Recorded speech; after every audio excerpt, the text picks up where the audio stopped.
बापांको शव सत्कार पाई प्रस्तुत करिबा बेले पुओ शव पलटिगला। एभली हृदय विदारक घटना घटी कोरापुट कामता अंचल रे।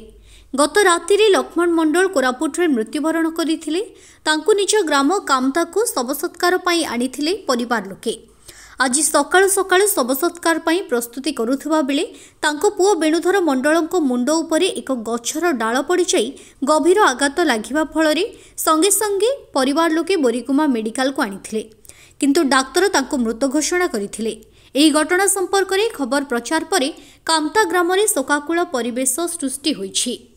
आज सकाळे गोटे बहुत कष्ट दुखद घटना गोटे घटी जाइछि। जड़े से लक्ष्मण मंडल बोले जड़े मरी जाते शव देह सकाळे सब व्यवस्था कला बेलू शव देह प्रस्तुत है बेलू पुओ उपरे पाग बहुत खराब थिला, वर्षा होता पवन होता। हठात गोटे गछ डाल बड़ गछ डाल गोटे आसिकी मृत लक्ष्मण मंडल को पुओर मुंड उपर पड़ जाता।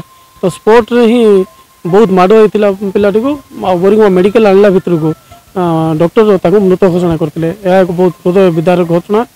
वर्तमान आम अंचल शोकर छाया खेली जाइए, समस्त पूरा दुखरे निर्माण अच्छा।